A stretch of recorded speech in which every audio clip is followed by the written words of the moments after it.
This conference will now be recorded. Speak at this seminar series.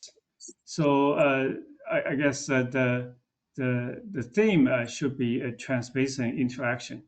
So I guess you will see transbasin interactions in action during the year 2023, and basically we're going to show that the transbasin interaction are a very important characteristic of the El Nino of the year. So here are some of the co-authors, Chihua Ayumu, the postdocs at the Scripps Institution Oceanography, and Pen Chen Zhang is a PhD student who is going to defend maybe in 2 months. And the year of 2023 opened with coastal El Nino, with a rare closed cyclonic circulation off the coast of Peru. But in the spirit of focusing on interbasin interaction, so I'm not going to go further, speak any further on this coastal El Nino event. But I would like to kind of remind people, a lot of discussions during the summer of 2023 regarding the global mean surface temperature. And then important driver for that record temperature in 2023 was the basin scale El Nino. So I would kind of I will point out a few kind of weird aspects of the El Nino in 2023. And hopefully you will see the connection to the theme of this research group on transbasin interaction. Okay, so in 2023, especially during the summer, right? So this is a global mean surface temperature in several kind of individual calendar years. So I guess it's around maybe June, July, August, the world began paying attention to extraordinary high surface temperatures. As you might see on the right is the spatial distribution, but in terms of global average temperature, July or August 2023, in terms of anomalies, is a record by a large margin. In other words, if you kind of compare August 2023 GMST to the highest next high temperature, it would be something almost 0.4, 0.5 degree above the next highest year by that time. So, and 2023 GMST kept at a high level for the rest of the year, and then 2024 continued. So that was something I guess people don't get to see very often. So that in a sense kind of a prompt, a prominent climate scientist wrote a comment piece in Nature reporting no combination of factors has been able to reconcile our theories with what has happened. And he suggests maybe this is sufficient to imply that the warming climate is already altering how the climate system operates. So we will see if this claim withstood the test of time. Yeah. So anyway, so this is August 2023. So the El Nino, developing El Nino, pretty strong across the Pacific Basin. So that obviously will contribute to a global mean surface temperature. But as you can see, there are other regions of high warming. In other words, the North Atlantic and North Pacific, east of Japan, in so-called Kuroshio Oyashio extension region. So we, as in previous studies, we have developed this tropical Pacific pacemaker simulation. So basically, we restore the model sea surface temperature model, meaning a coupled ocean atmosphere model, restore the sea surface temperature in this deep tropical Pacific region, as highlighted in the dashed contour, dashed lines here. So not surprisingly, because we are restoring towards observed sea surface temperatures. So the El Nino was there for the annual averaged anomalies during 2023. So this is observed sea surface temperature anomalies. So with a global average amounts to something like 0.6 degrees Celsius. Whereas at least we ran the model 20 times, and at least one of the runs look pretty similar to what's observed. In other words, you see kind of a warming Eurasian continent, northern North America, and even the North Pacific east of Japan, in addition to restore the El Nino in the equatorial Pacific.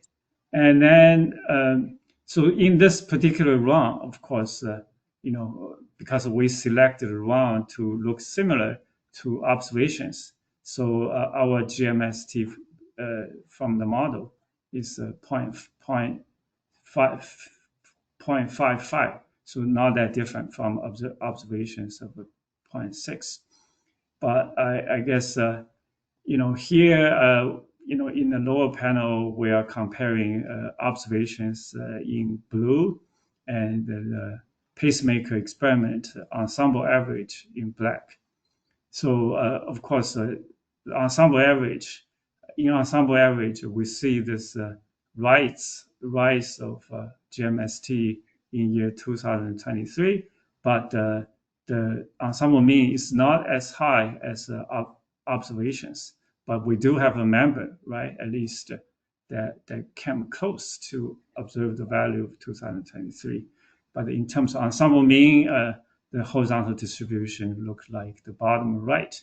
So you see the general warming in much of the tropical oceans, but in ensemble average at the northern North America didn't warm that much. And just as a summary, I would just say, we did some analysis to divide the globe into tropical 30 degrees south to 30 degrees north. And we find that most of El Nino effect is confined, at least in the zonally averaged sense, confined within 30 degrees south and 30 degrees north. And in the in terms of ensemble average, right? So for individual members, of course, the northern hemisphere exotropics in the round 14 was highly positive, but in terms of ensemble average, the extratropical northern or southern hemisphere contributed very little to the ensemble average at GMST. So anyway, but the important message is the tropical Pacific condition, in particular the El Nino condition, is very important to drive the observed global surface temperature upwards during the year 2023. So, okay. So the model further predicted actually in about a few months in advance. Actually, year 2024 was going to be even higher than year 2023, and that turns out to be largely correct in observations. Just a few months ago. Okay, so year 2023, the El Nino is there, and then you have warming east of Japan. And then I think an important contributor to record high GMST in 2023 was this tropical North Atlantic warming. That warming is associated with weakened trade winds. By the way, this is for June, July, August, year 2023. And then this extraordinary North Atlantic warming actually was responsible for a reversal in basin tropical cyclone count between Western Pacific and Atlantic Ocean basins. Usually Atlantic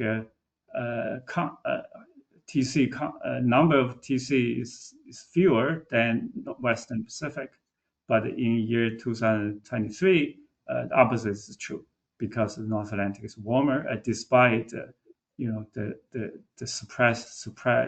suppressing effect of El Niño on North Atlantic, and perhaps the reduction of a tropical cyclone in the northwestern Pacific is partially due to this. Maybe you will call the negative phase of Pacific Meridional mode. So anyway, so there are many other things that we can talk about, right? So there are probably warming pattern or cooling pattern in your favorite regions of study, but today we are going to focus on El Niño itself. So this El Niño in terms of sea surface temperature anomalies. There was somebody, I guess maybe everyone should mute your microphone. We will hear some noise. So can we mute the microphone, please? Yeah, thank you. Yeah, okay. So looking at the sea surface temperature anomaly pattern, it doesn't look anything kind of a very extraordinary. But if you pay closer attention to the wind anomalies, then we notice in the central western Pacific, equatorial Pacific, there were hardly any westerly wind anomalies. So the kind of the classic El Niño we know from many studies is that the westerly wind anomalies are key to deepen the thermocline in the east and driving up sea surface temperature, making El Niño. So that is what the average statistical average El Niño would look like. A strong, relatively strong El Niño like this we should expect to see reasonably strong westerly wind anomalies in the central western Pacific.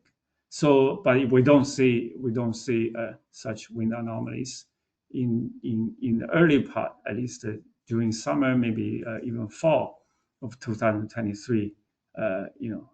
Without much westerly wind anomalies there. So here, this observation result raises a meteorological question, right? So in other words, what makes the wind stress anomalies weak or small over equatorial Pacific, given there was a relatively strong El Niño?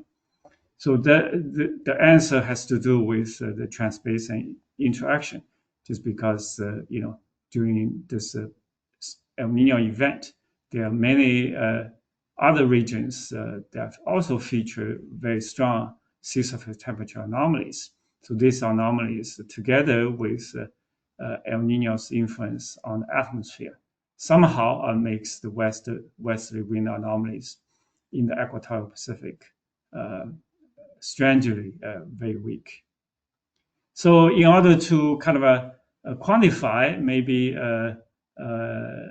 the contributions from Pacific El Niño and SST anomalies in the Indian Ocean, Atlantic, and maybe there's also a long-term trend, right, multi-decadal trend in the sea surface temperature.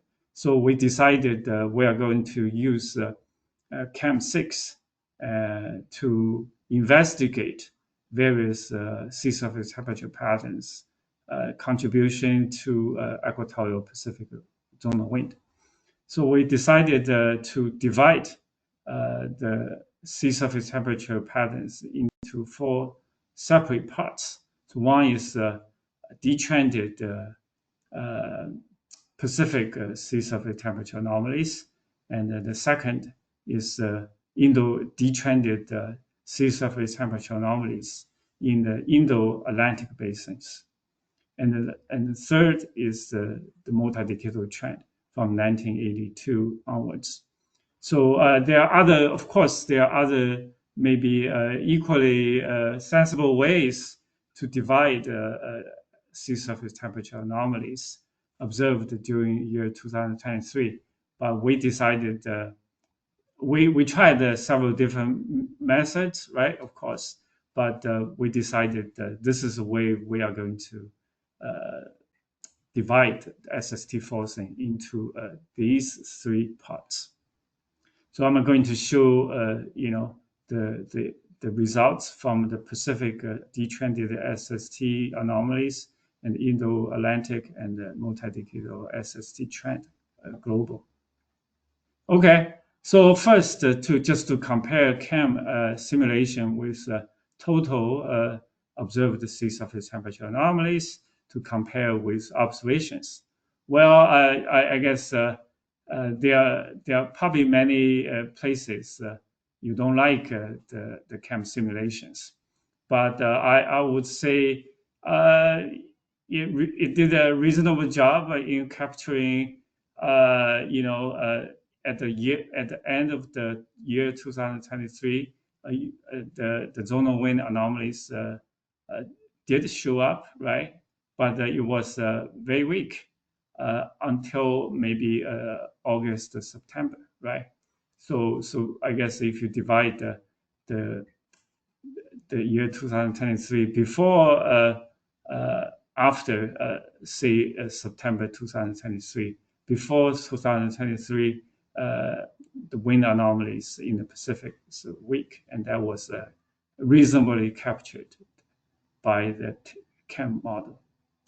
And then I guess when you kind of limit your SST forcing to detrended SST anomalies in the Pacific, then you see much larger wind anomalies, especially before the summer or the September of 2023. So this indicates, if there was nothing else but the Pacific sea surface temperature anomalies, we would have seen much larger westerly wind anomalies in the equatorial Pacific. And then the other contribution, detrended SST anomalies from Indo-Atlantic basin contributes to easterly wind anomalies in the central equatorial Pacific.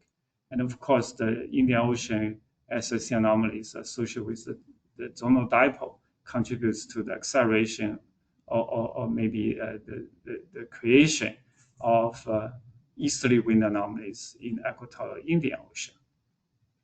But the point is, the Indo-Atlantic detrended SST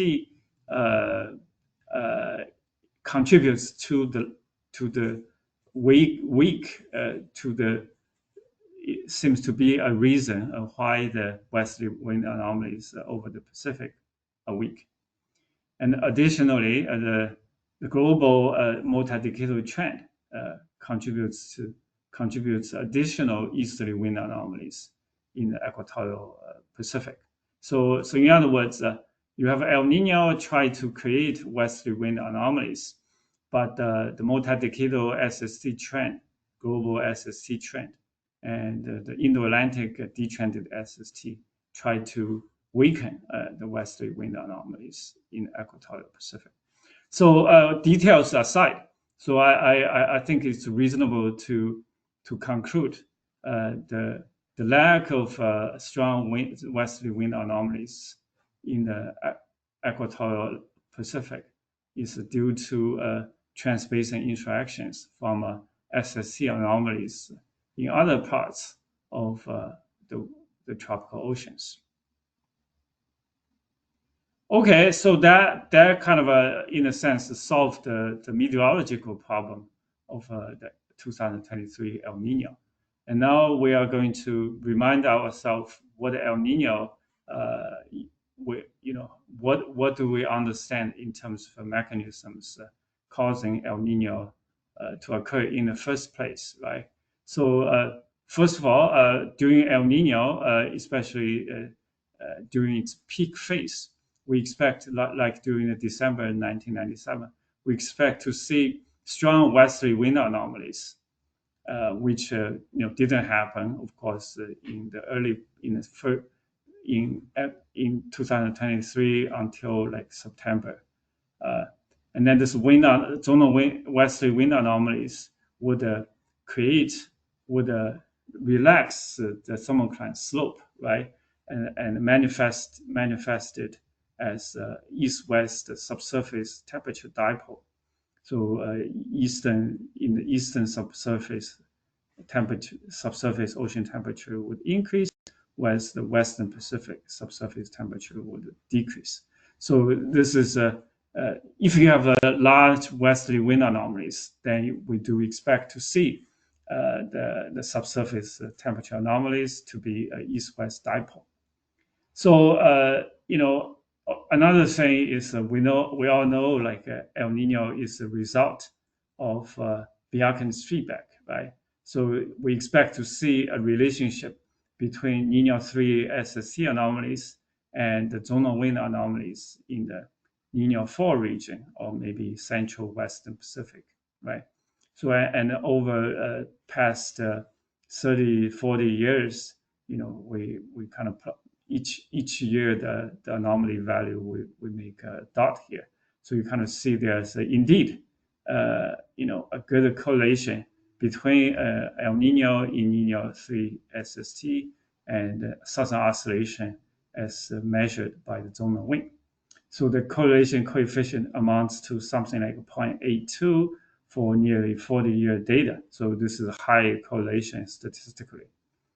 But then, overall, the data cloud indeed supports a strong correlation. But again, as we have pointed out, year 2023 is exceptional in the sense it has a large Niño 3 SST anomalies, but not so much in the zonal wind.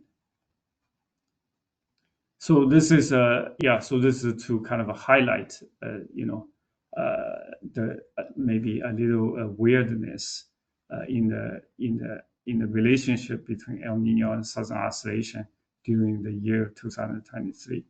So again, this is August, September, October SST anomalies in the tropical oceans. So Pacific El Nino, and then lack of zonal wind anomalies largely, right? Very weak.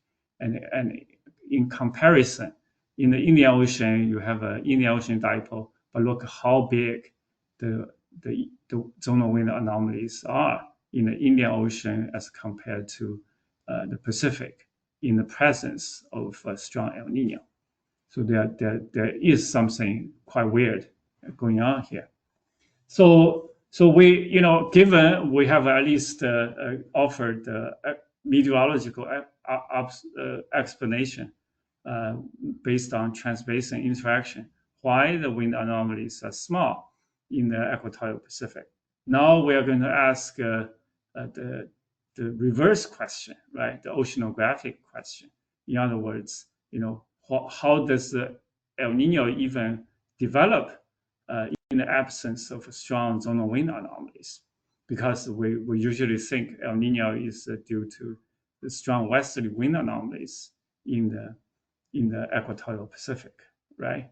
So in the absence of strong equatorial zonal wind anomalies, why even there was El Nino in year 2023, right? So that's what we're going to ask. So we're going to actually try a model simulation and see what happens if we stop the wind anomalies altogether in year 2003. So I don't know what your prediction is. So I'm sure some of you are going to predict if I stop the wind anomalies, then of course El Nino will not develop, right? We'll see. We'll see if that's true. So, in order to do that, the conventional way is to use the ocean GCM, right?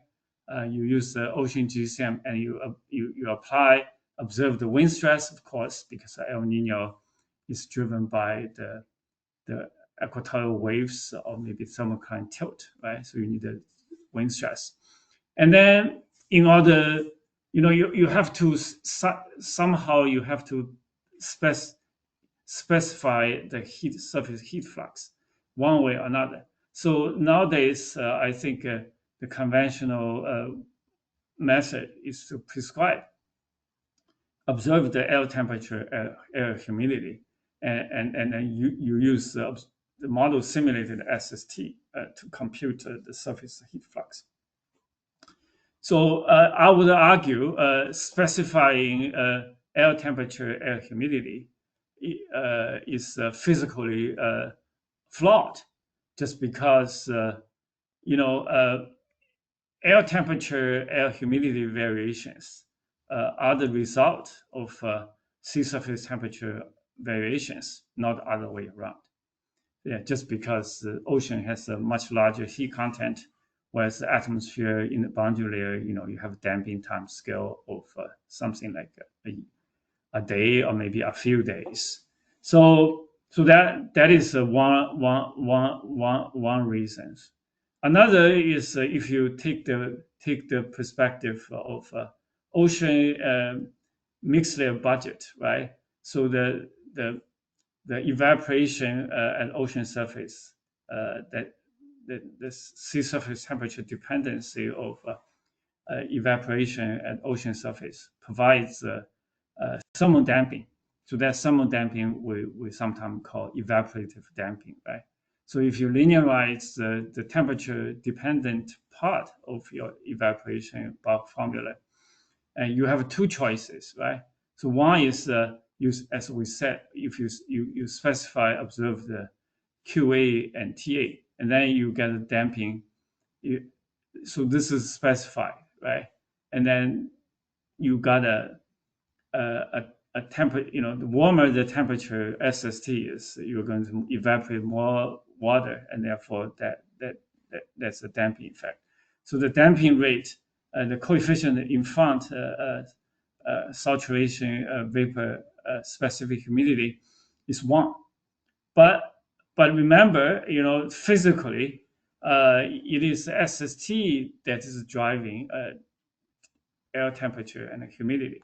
So another way you can specify the thermal boundary condition is by writing air humidity in terms of relative humidity times saturation humidity, and then neglect the SST and air temperature difference.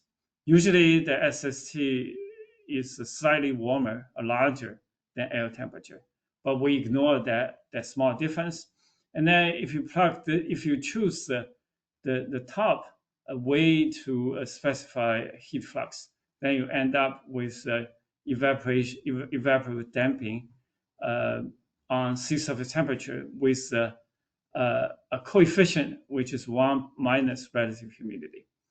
And recall over the open ocean, the relative humidity is roughly 80%, right?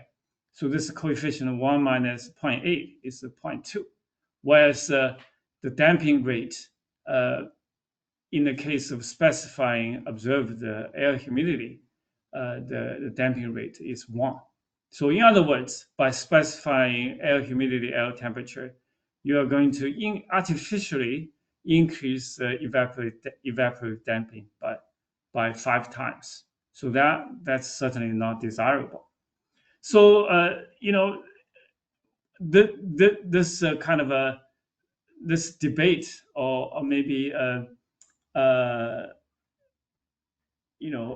difficulty in specifying surface heat flux has been around since since at least 1980s.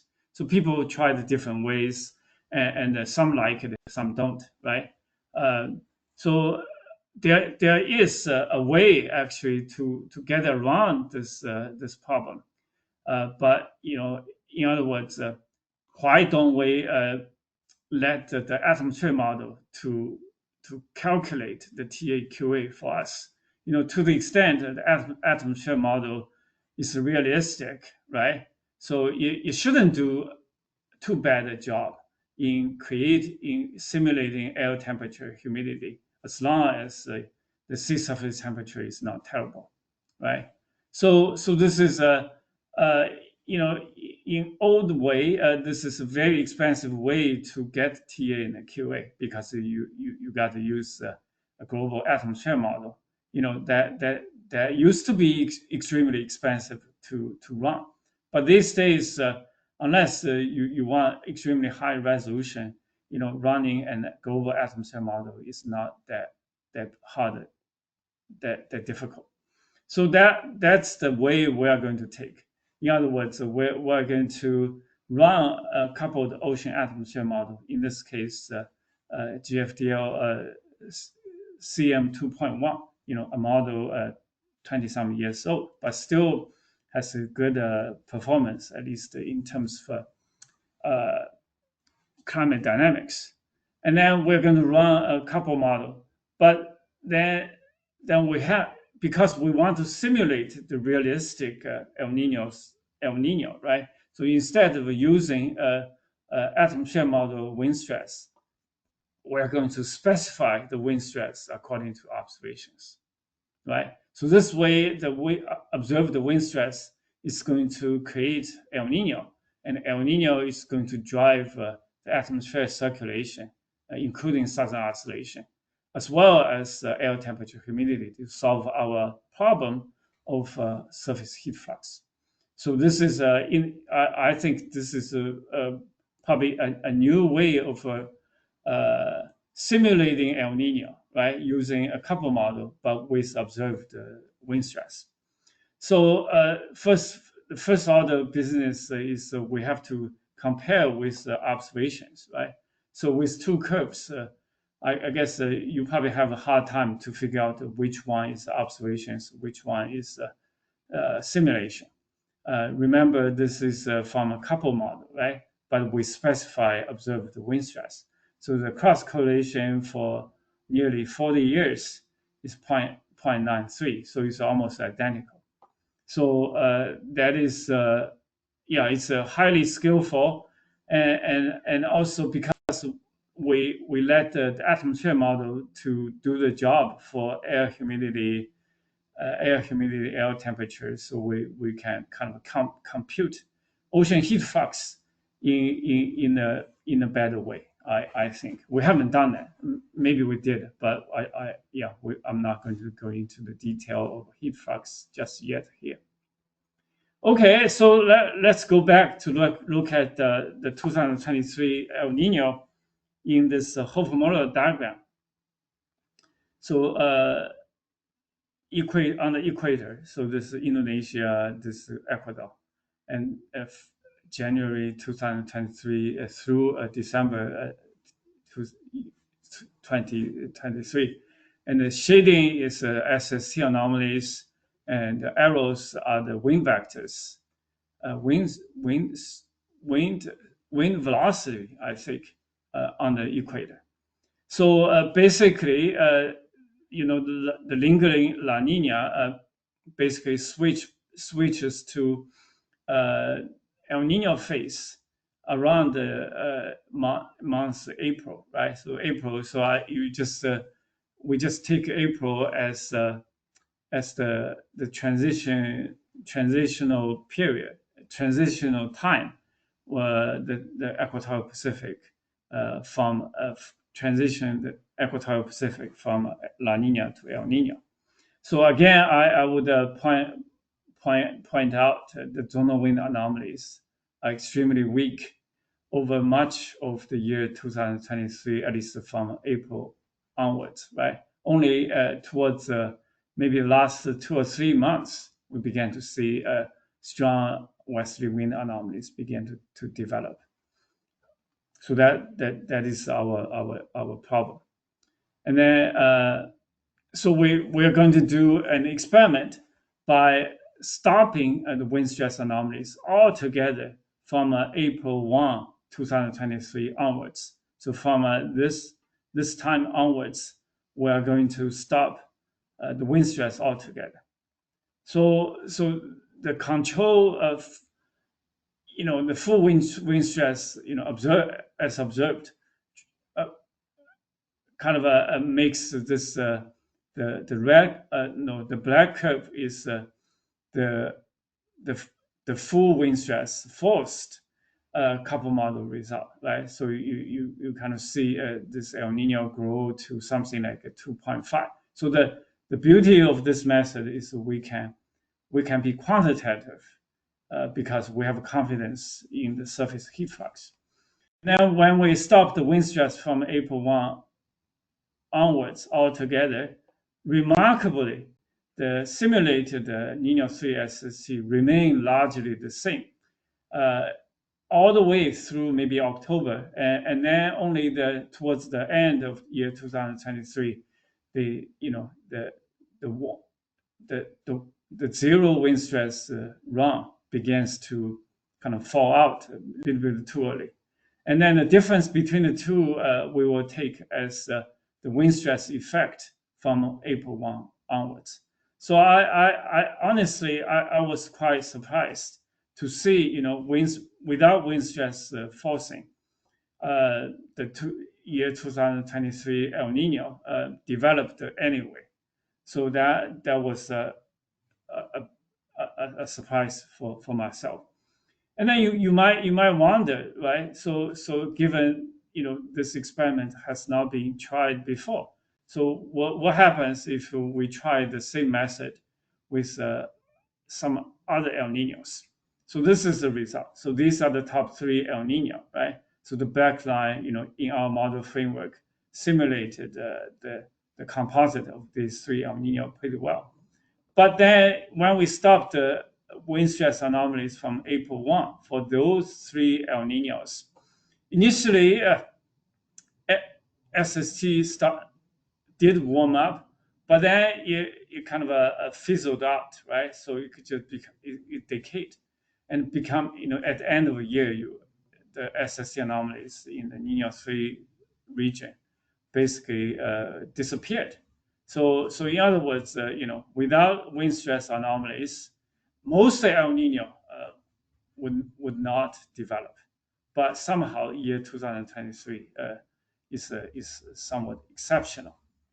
So now we are facing an interesting question, right? So without wind stress anomalies, how did El Nino even kind of develop in year 2023? So we took a detailed view of sea surface height, sea level anomalies in color shading, and then the contours are the SST anomalies.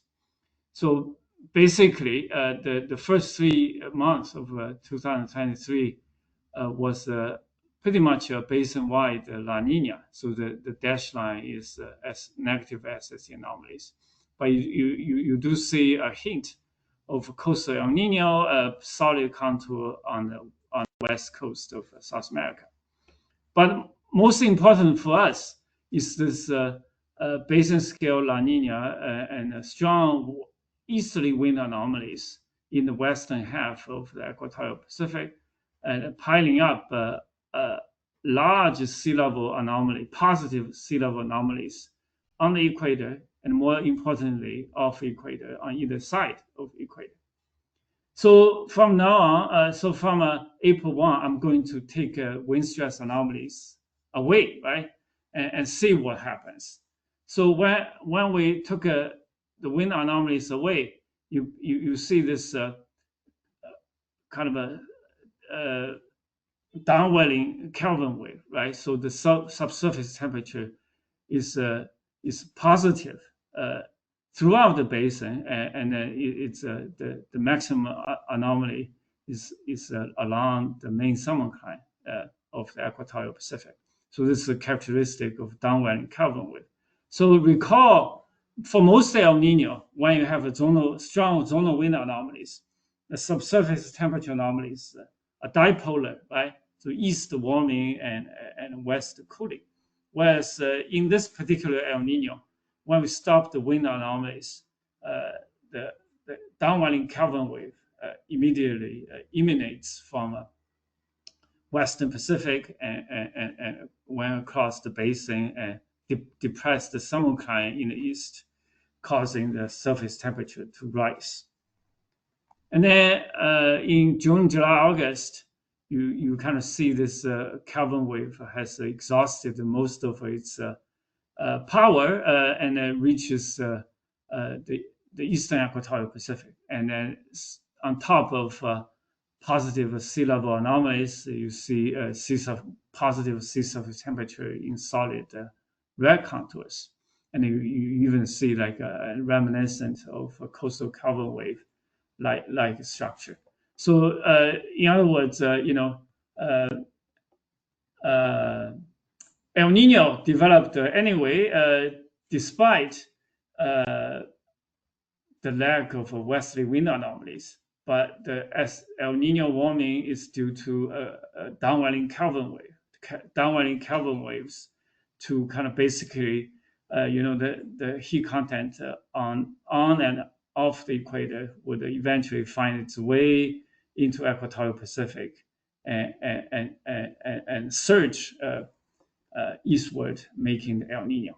So that is what happened according to the model simulations we did by taking out the wind stress anomalies altogether from April 1, 2023 onwards. So this is what I just showed, right? So the first 3 months you have a piling up or maybe ocean heat content anomalies in high sea level anomalies in year 2023, and then this is after April, so April, May, June. So you see Kelvin wave, and January, August, September Kelvin wave. But this mechanism didn't work for other El Nino, other three El Nino. You got a little bit deeper in the thermocline in the Western Pacific, and then you have a little bit of a Kelvin wave in the 3 months after withholding the wind stress anomalies. But in the following in July, August, September, basically the equatorial Pacific returns to normal if you don't have a zonal wind stress anomalies. So this illustrates somehow 2023 El Nino is somewhat exceptional, right? So it's an El Nino produced by initial condition, not by the wind stress anomalies. So that is somewhat surprising. I never saw anything like this. Yeah, okay. So we are almost there. So this is like a 2023 El Nino in full wind stress, sea surface height. So you see like it started in early months. There's a increased ocean heat content. This is on the equator, but you also have a large positive sea level anomalies off the equator. And then this is simulated SST and applied wind stress, right? So it just look very good, except the wind stress is weak. And then, yeah, okay. So and here I'm superimpose the sea level anomalies with SST contours. And then this is the experiment we did by setting the wind stress anomalies to 0 from April 1 first. So basically, above this dashed line, there are no wind stress anomalies. But yet you see the SST warming just look very similar to the full wind stress law. And then the Kelvin wave becomes very clear, right? So you see this Kelvin wave running across the basin. And then you even see reflected the Rossby wave somehow over here. And then the difference between this one and this one is what the wind stress does. So the wind stress is responsible for the secondary sea surface temperature anomalies in the central equatorial Pacific. So this, I think the people from a Second Institute Oceanography in Hangzhou, they also reached somewhat similar conclusion. But that is the wind stress effect become a kind of a significant only towards the end of 2023. So over much of the 2023, in other words, the developing phase of 2023 El Nino happened without much contribution from the equatorial Pacific wind stress anomalies. Okay, so I would like to conclude my talk. So the hottest year is due basically what made the 2023 the hottest year on record. We need two ingredients. One is greenhouse warming, another is El Nino. Of course, in order to match the observed magnitude of global mean surface temperature, we also need the atmospheric internal variability, especially in the northern exotropics, for the event of 2023. And then the 2023 El Nino is somewhat strange. It apparently didn't have much zonal wind stress anomalies or feedback in the equatorial Pacific. And then lack of large zonal wind anomalies is due to the SSC anomalies from the Indo-Atlantic Ocean, as well as from the multi-decadal global SST trend. And then we developed a hindcast model by using a couple GCM, but prescribing observed wind stress, but let the atmosphere model to figure out the air temperature, humidity.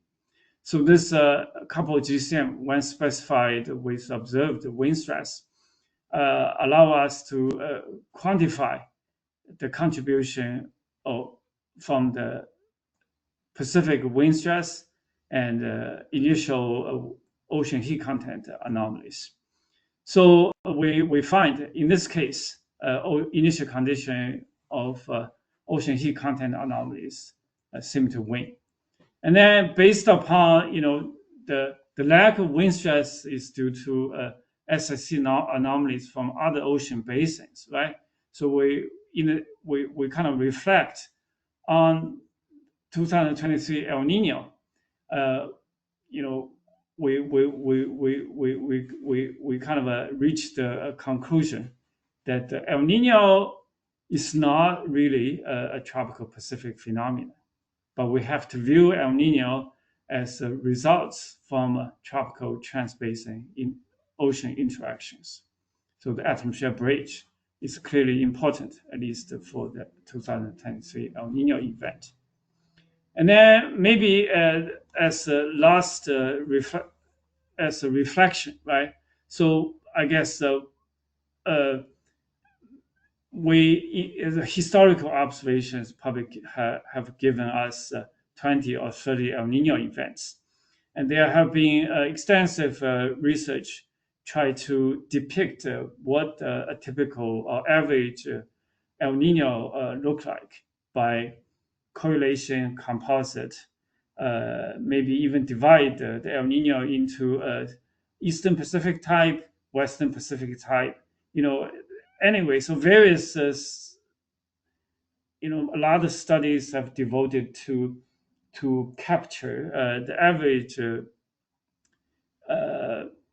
structure or characteristics of coupled ocean atmosphere modes such as El Nino.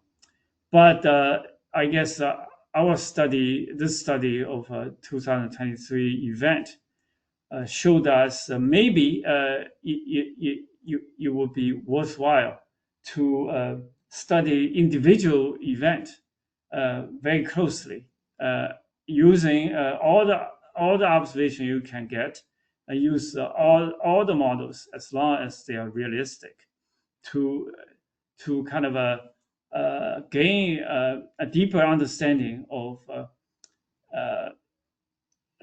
physical processes that may not be that prominent if you average all the El Nino events in a composite or regression correlation analysis. So perhaps such deep look into individual events could be an more efficient use of climate data that are limited but available for us, from historical instrumental era. Okay, I will stop here, and I would appreciate any questions or comments you might have. Okay, thank you very much, Shang-Ping. So if you have a question, then please raise your hand or put a question in the chat.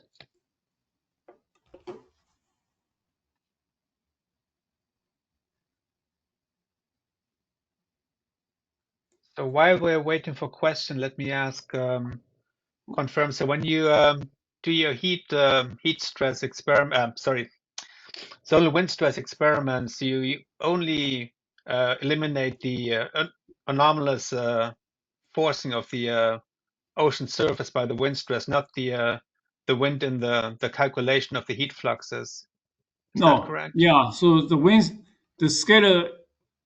scalar wind speed in the surface heat flux, we didn't mess up with that. Yeah, we just focused on the wind stress effect. Yeah, so the the heat flux part, we didn't do anything. Okay, so that continues is not changed. Okay. Yeah. No change on that. Yeah. And one thing I noticed in the observations is like very consistent, relatively consistent winds, cross-equatorial winds in the developing phase of that El Nino event. So that also seemed a bit unusual. So the zonal wind anomalies were very weak, but there were some consistent meridional wind anomalies. Yeah. So did you look into the reasons for those wind anomalies? Not really. Yeah, so that's here, right? The bottom right. Yeah. So yeah. I don't know. Yeah, this is hard to tell based on the local SST why there should be a southerly wind anomalies. Yeah, I don't know. Yeah. Maybe that would be something to look into. Yeah, that looks quite interesting to me. Okay. If we find out something, I will let you know. Yeah. Okay. So any questions? Oh, from yeah. Hi, Shang-Ping. Please. It's Takeshi. Really enjoyed the talk. And I had a question on the so that accumulation of heat. Do you think it really mattered that there were like 3 years in a row of La Nina before? Yeah, that related to that. Do you think that's our guess too? Yeah, that's our guess too. Or just the equatorial western Pacific that mattered most? Yeah, I think that could be the case. Yeah, so we didn't do anything on that, but there might be something we could do, to prove or maybe to test the hypothesis you just stated. Yeah, maybe you know better. Oh, we were just wondering, Oh, yeah. I mean, we saw that there was a large recharge before, but we were wondering how much was it due to a long-term La Nina or not. Anyway, thank you. Yeah, okay. Okay, so we have one question from Minobu-san. Would you like to ask the question yourself? Yes. Okay, please go ahead. Shang-Ping Xie, thank you very much. Very interesting. So in your experiment, one ensemble members captured very well the tropical and also North Pacific warm anomaly development. And my question is, in observation, North Pacific warm development is earlier than the tropical one. So what is the temporal development of your experiment in North Pacific warm anomaly? Oh, that's a good question. Yeah. So, in the ensemble mean, right? So there is something. Yep. But it's definitely not as big as in this ensemble member or the observations. So yeah, I don't know. We may need to take a look into this. Yeah, so Baolan may be Baolan Wu from Tohoku University. She might want to take a look into this. Thank you for pointing this out. Thank you.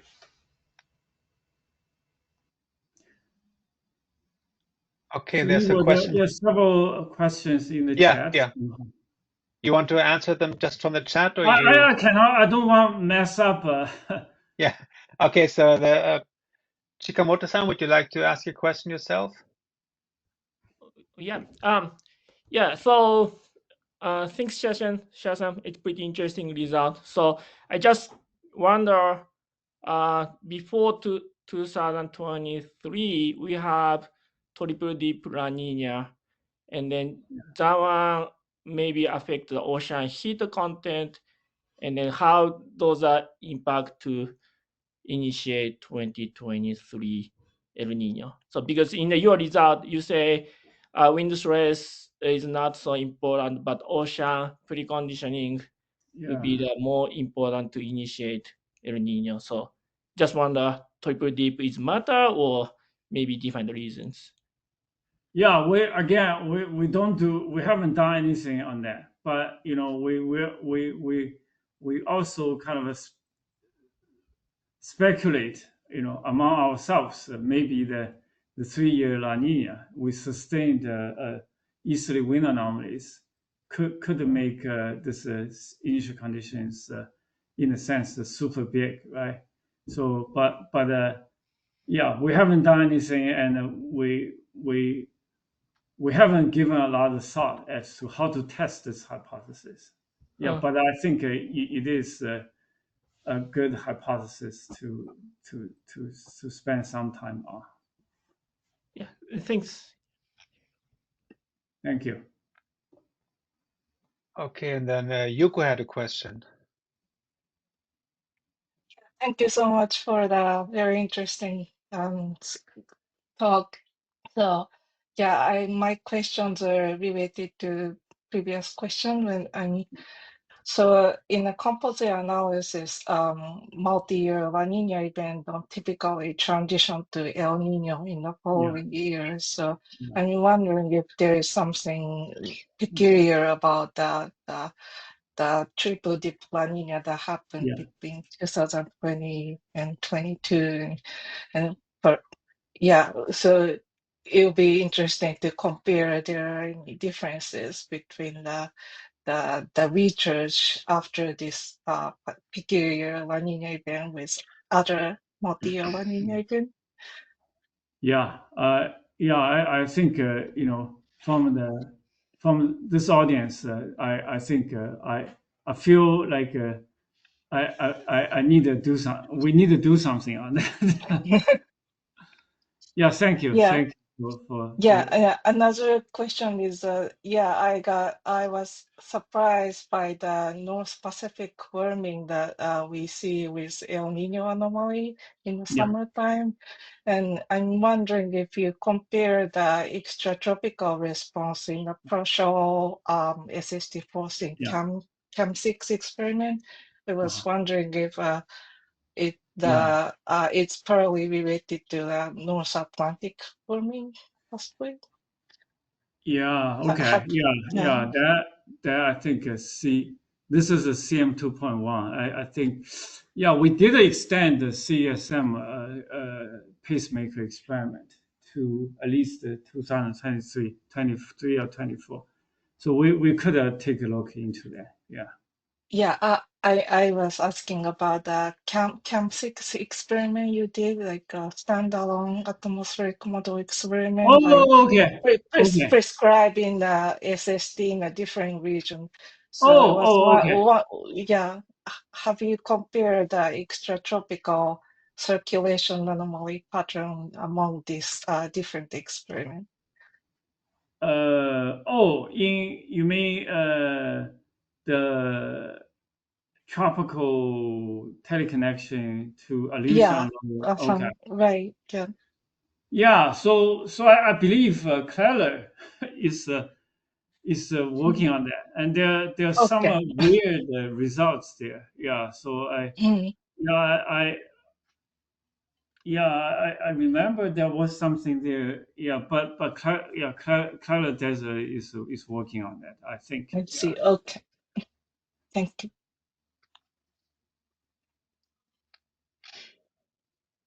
Okay, do we have any more questions?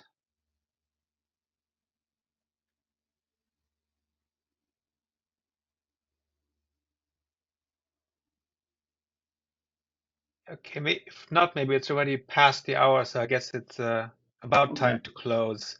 Yeah. Thank you. Yeah, thank you very much, Shang-Ping. That was a very interesting talk, and yeah, lots of food for thought. So we have the recording of this session, so we will make this available on the Cliver website. Yeah, so please check there if you're interested in seeing the recording. So thank you everybody for joining, and we have a upcoming webinar in May. I don't know the exact date yet, but around May, middle of May. Greg Foltz from NOAA AOML will be giving a talk on the towards the global tropical observing system, pan-tropical observing system. So this will be our next webinar. So please watch for the announcements. So thanks everybody for joining, and see you next time, hopefully. Yeah, thank you. See you. Thank you. Shang-Ping. Thank you.